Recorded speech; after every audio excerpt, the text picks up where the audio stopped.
Vous dites ce que vous voulez, hein. Non, on montre seulement Kinshasa dans le son. Au moins Kinshasa. On montre, ouais. Donc tout ce que vous avez à dire, c'est bon. Voilà. D'abord, je suis très content de vous rencontrer. Je m'appelle Novo Mondo André. Je suis retraité de France. J'ai fait 25 ans en France. Ce pays, c'était le paradis de la terre. Sauf que nous-mêmes n'avons pas pris conscience de ça. Je donne un exemple bête. Le chef de l'État, je viens d'apprendre, qu'il va donner ou qu'il aurait prévu 500 jeeps pour les députés. Les députés, aucun député ne lui a demandé une jeep. Et ces députés-là ne sont pas à pied. Quel est le prix d'une jeep? Admettons, au bas mot, qu'une jeep coûte 20 000 $. J'ai appris que c'est 50 000. 50 000 $. Eh bien, le prix d'un tracteur, c'est combien pour faire l'agriculture? Eh bien, si tu sais qu'elle commande 500 tracteurs, à chaque député, on lui donne un tracteur. On demande à ces députés-là, dans sa circonscription, il va faire plus de 100 hectares ou 1000 hectares d'agriculture, planter seulement les haricots. Au bout de 4 mois, chaque hectare va apporter combien de tonnes de haricots? On donne à nos militaires, prend 1000 militaires, on leur demande de planter seulement des boutures de manioc sur une millier d'hectares de manioc. Au bout de 8 mois ou 12 mois, nous avons de manioc. Le prix de manioc ici va coûter un sac 10 000 francs. Qu'est-ce qu'il lui a pris pour aller proposer aux députés des jeeps? Une jeep, il ne donne seulement pas le jeep, le monsieur là va acheter le carburant, il va acheter de l'huile, ça va tomber en panne, tout ça. Ça va rapporter quoi au Congo? Mais apparemment, les jeeps sont à crédit, c'est-à-dire qu'ils vont payer petit à petit. Mais justement, ces crédits-là, qui va donner les crédits? Mais prenez les crédits pour les tracteurs.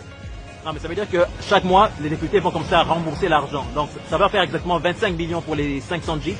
Oui. 25 millions. Et chaque mois, les députés vont comme ça remettre l'argent dans la caisse de l'État. Apparemment. Cet argent-là n'ira pas dans la caisse de l'État. Est-ce que quand quelqu'un fait l'agriculture ne va pas rapporter l'argent dans la caisse de l'État? Entre quelqu'un qui fait d'abord le Ndundala que vous appelez Bitekoutekou et le Matembele.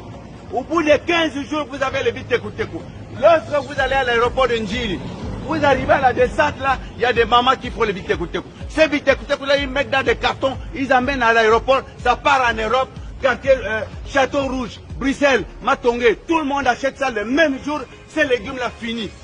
15 jours seulement. Mais si on fait des hectares de Matembele pour envoyer en Europe, ça rapporterait combien pour l'État congolais et pour cette population? Ici, on ne peut pas crever de faim.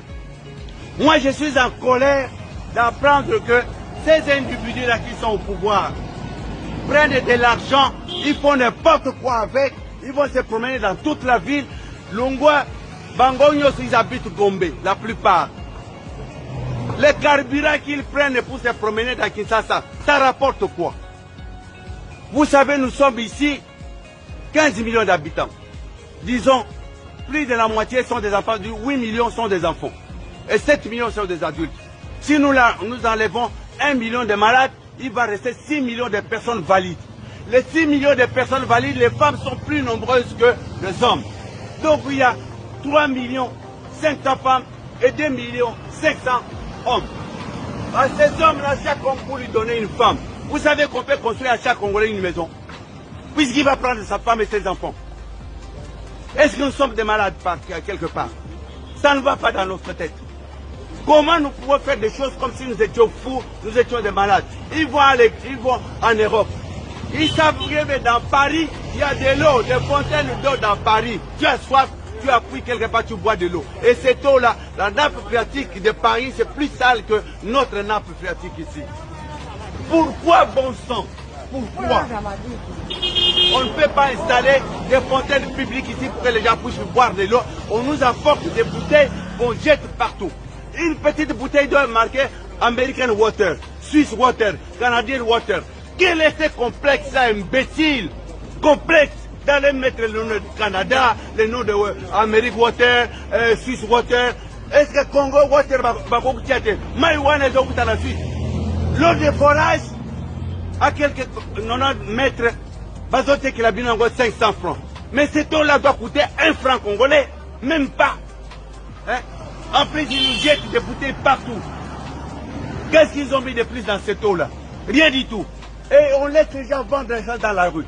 Tous ces gens-là dans la rue, on les arrête d'abord. Et puis on met des fontaines publiques. Nous avons de l'argent pour ça. Papa, est-ce que vous avez vécu en Occident? J'ai vécu en Occident 25 ans. Je suis retraité de France. J'étais notaire. En France? En France. Okay. Où ça La exactement? France est un pays pauvre. La France est un pays pauvre. L'ananas ne pousse pas en France. On vous vend de l'eau aromatisée avec du sucre coloré. On appelle ça le jus. Ça, c'est pas le jus, imbécile. C'est pas du jus. Il n'y a pas d'oranger en France. Il n'y a pas de manguier. Il n'y a pas d'ananas. Le café, on appelle ça café de la Côte d'Ivoire.